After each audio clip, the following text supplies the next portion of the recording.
Matemáticas. Construcción de triángulos y cuadriláteros.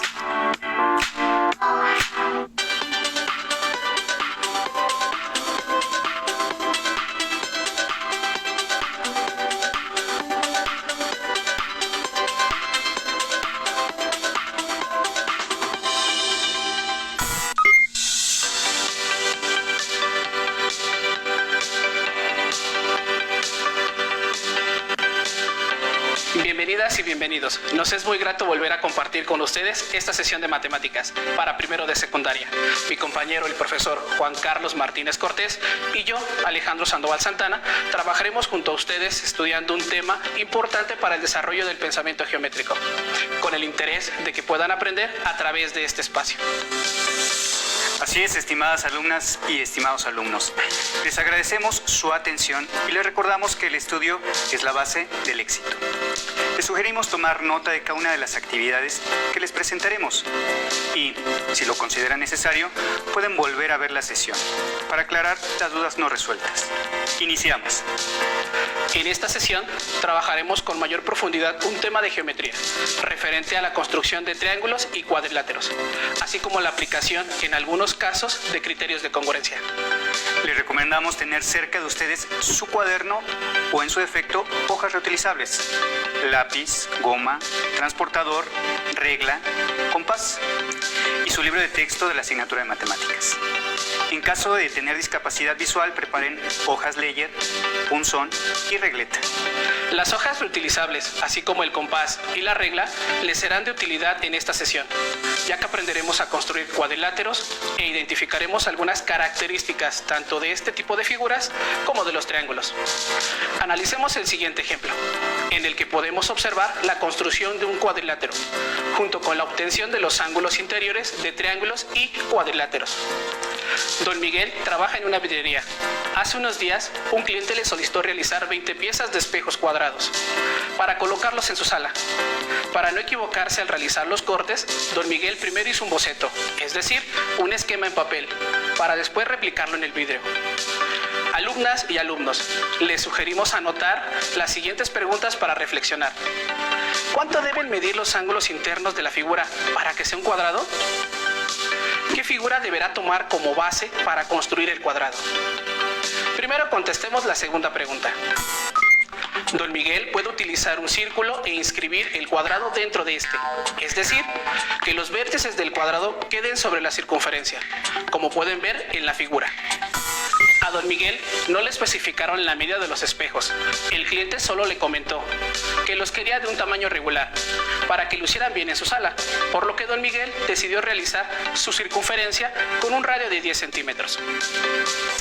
Vamos a replicarlo para construir el cuadrado. Alumnas y alumnos, les sugerimos usar un compás. En este caso trazaremos una circunferencia con un radio de 10 centímetros.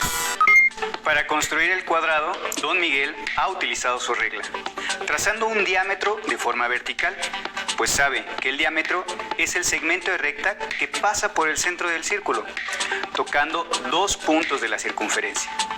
Al primer punto lo nombraremos A y al segundo punto lo representaremos con la letra C. Después trazó otro diámetro perpendicular al primero, lo que formó 4 ángulos de 90 grados en el centro del círculo. A los ángulos que se formaron entre las rectas perpendiculares se le conoce como ángulos centrales.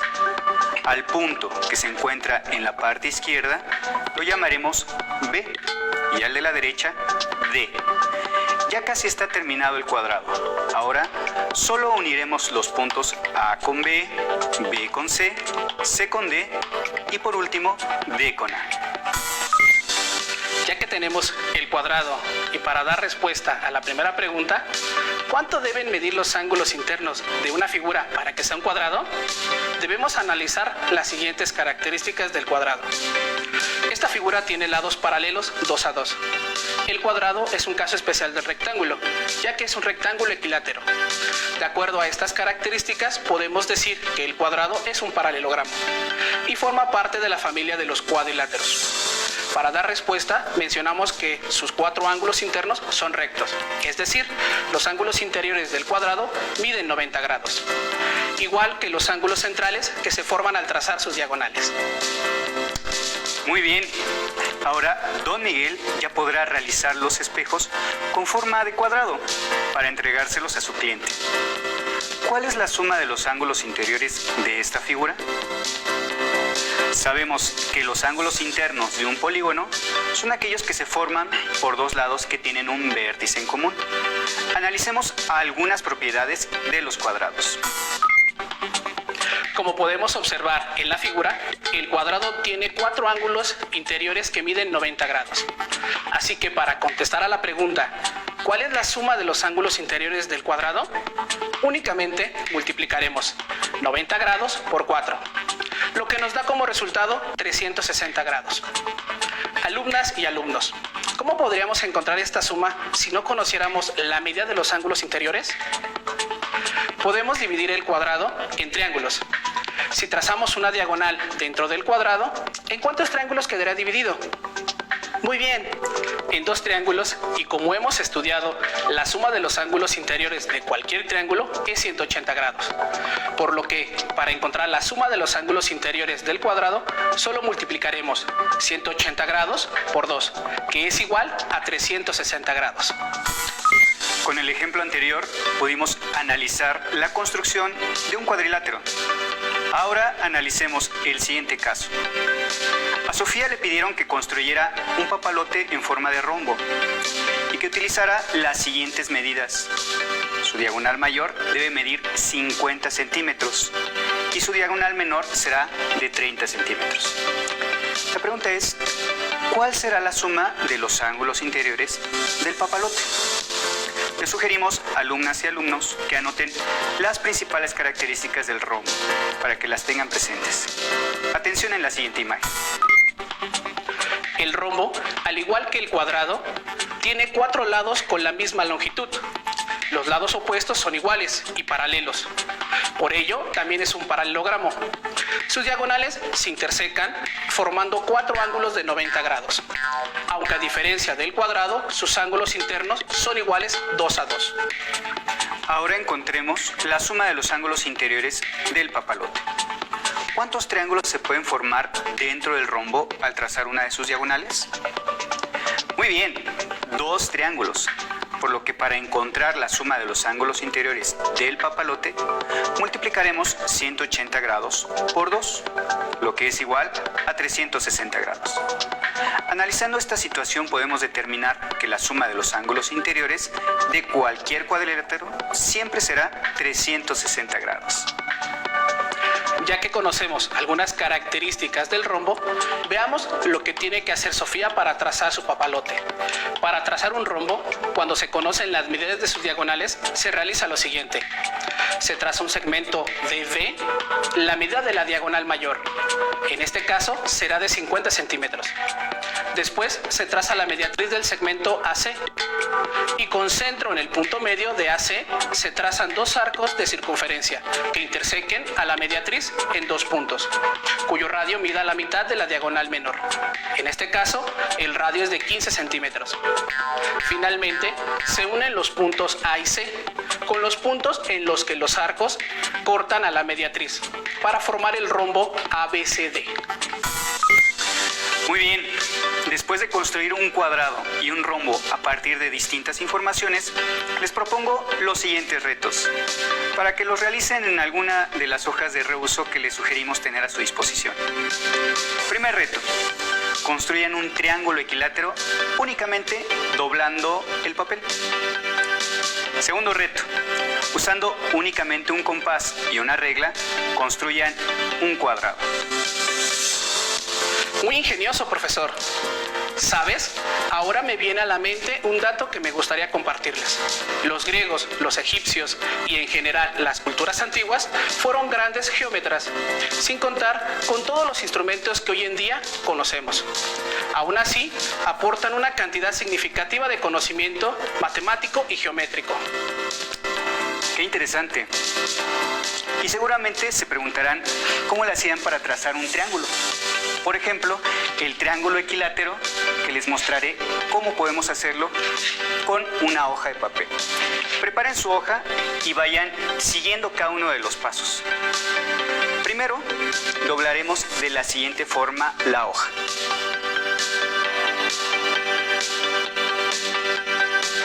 Y cortaremos para tener dos rectángulos. En un rectángulo marquen un doblez por la mitad, pero sin llegar al otro lado.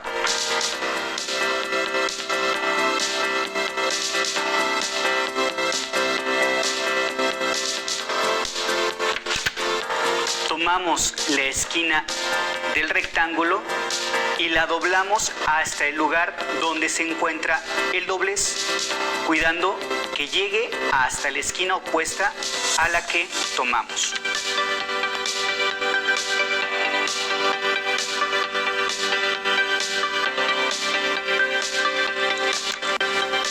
Ahora, siguiendo este trazo, doblamos y lo volvemos a hacer hasta terminar con la hoja, de esta manera.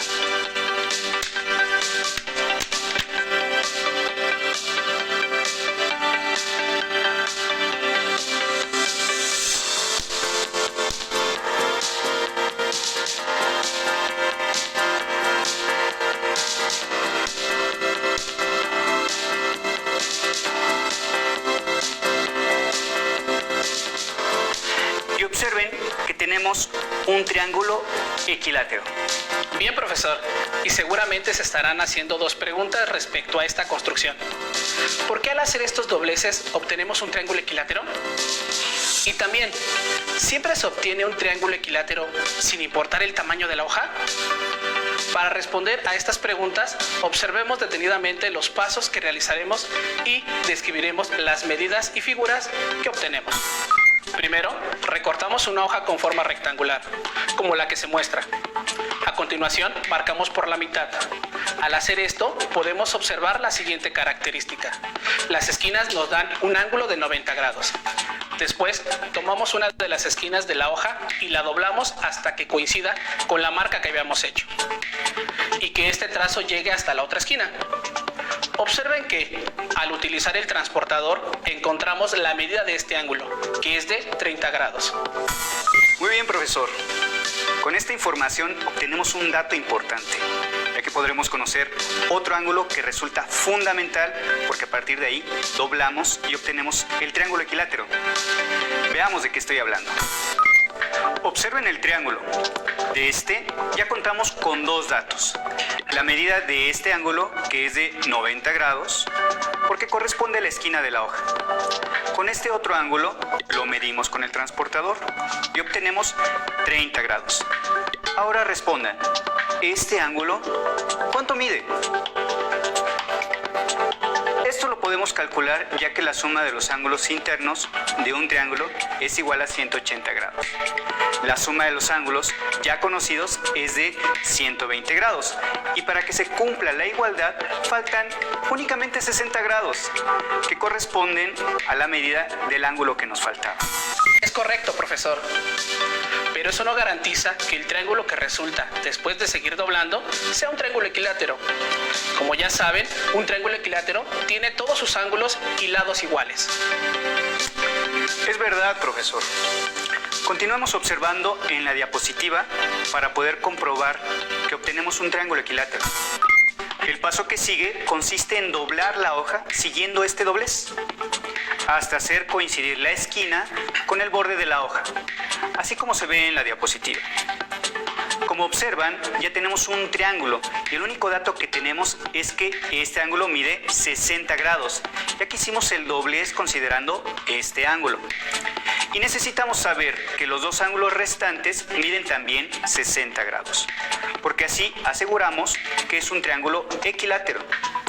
Utilizaremos el transportador para medir la amplitud del ángulo.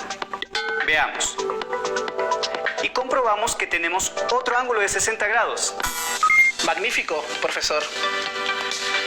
Y no necesitamos medir el otro ángulo, ya que debe medir 60 grados, para que la suma de sus ángulos internos, como la de cualquier triángulo, sea de 180 grados. Con esto, respondimos a las dos preguntas. ¿Por qué estos dobleces están pensados para que, sin importar el tamaño de la hoja, siempre crucen de esa forma teniendo un ángulo de 60 grados? Así que siempre tendremos un triángulo equilátero. Ya dimos respuesta al primer reto. Ahora, vayamos con el segundo. ¿Cómo podemos trazar un cuadrado con únicamente una regla y un compás? Para poder efectuar esta construcción debemos recurrir a las características del cuadrado. ¿Pueden enumerarlas conmigo? 1. Todos sus lados miden lo mismo. 2. Sus lados son paralelos 2 a 2. 3. Todos sus ángulos internos miden 90 grados. Con esto podemos comenzar a trazarlo.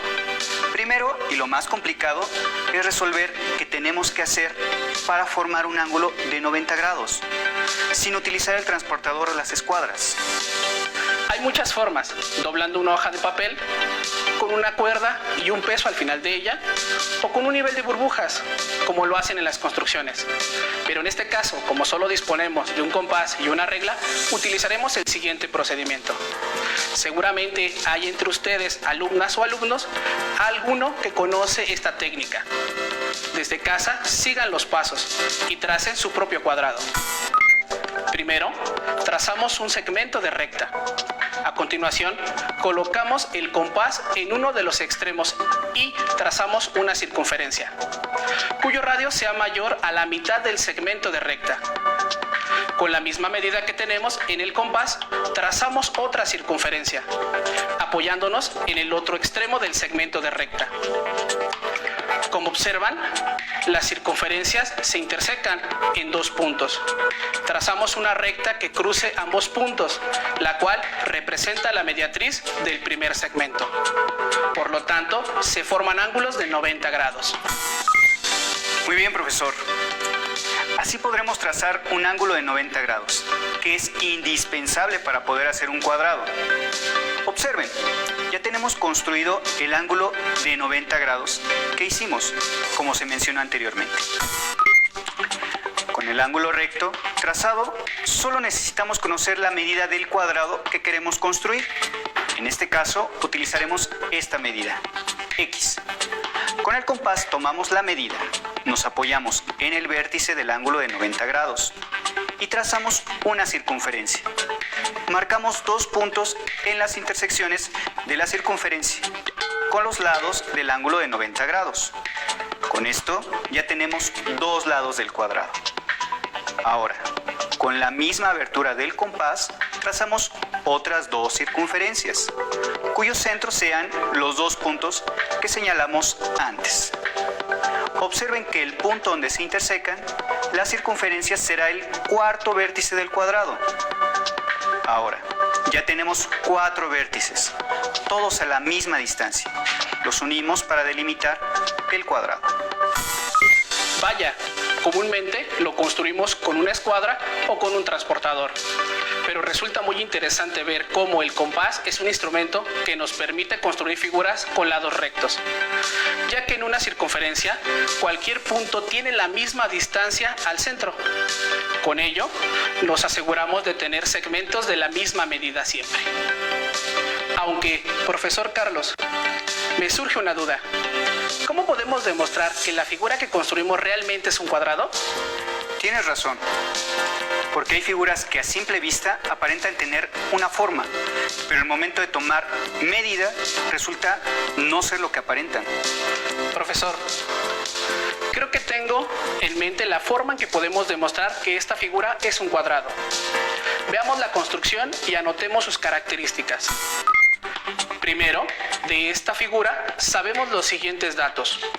Por la construcción que hicimos, sabemos que el primer ángulo que trazamos mide 90 grados. También los lados miden lo mismo, porque están construidos utilizando el compás y todas representan radios de la misma medida, lo que garantiza que mide lo mismo. Aparentemente este ya podemos afirmar que es un cuadrado, por tener todos sus lados iguales, pero sabemos que un rombo también tiene sus lados iguales, por lo que tenemos que demostrar que estos ángulos miden 90 grados. Me parece útil trazar un segmento de recta auxiliar para observar un detalle que me llama la atención. Así podemos ver dos triángulos que son congruentes. Vean que dos de sus lados son de la misma medida y al lado que representa la diagonal del cuadrado lo nombramos Y, que es el mismo para ambos triángulos. Así, de acuerdo al criterio lado, lado, lado, estos triángulos son congruentes, por lo que el ángulo opuesto al de 90 grados también mide 90 grados. Excelente, profesor. Ya utilizamos un criterio de congruencia de triángulos para demostrar que la figura que trazamos es un cuadrado. Permítame mencionar que otro criterio de congruencia que podrían utilizar es el criterio lado, ángulo, lado, ya que en este caso los triángulos tienen dos lados iguales y además el ángulo entre ellos mide 90 grados. En ambos casos, observen, este triángulo es uno en los que quedó dividido el cuadrado. Como sabemos, tienen un ángulo que mide 90 grados y también sabemos que tienen dos lados que miden lo mismo, X. Con esto sabemos que se trata de un triángulo isósceles. Por lo tanto, los otros dos ángulos deben medir lo mismo y los nombraremos ángulos W. Ya sabemos que la suma de los ángulos del triángulo debe ser 90 grados más W igual a 180 grados. Sumamos los términos semejantes y obtenemos 90 grados más 2W igual a 180 grados. Aplicamos la propiedad de igualdad, restamos 90 grados en ambos lados, obtenemos 2W igual a 90 grados. Procedemos a dividir entre 2 ambos miembros y obtenemos que W es igual a 45 grados. Es magnífico encontrar estas respuestas, profesor, porque con este dato podemos confirmar que al tener dos triángulos como estos, tenemos la comprobación de que la figura es un cuadrado, ya que la suma de los ángulos de los triángulos 45 más 45 grados es de 90. Aprovecharé para precisar que la suma de los ángulos internos de los cuadriláteros es de 360 grados. O también lo podemos demostrar sabiendo que, por tener cuatro ángulos de 90 grados, al multiplicar obtenemos 360 grados. Profesor, en esta sesión revisamos que en los cuadriláteros sus ángulos internos suman 360 grados. Además, trazamos triángulos y cuadrados mediante diversos procedimientos, sin utilizar el transportador, utilizando los criterios de congruencia de triángulos y demostramos que, efectivamente, habíamos construido un cuadrado.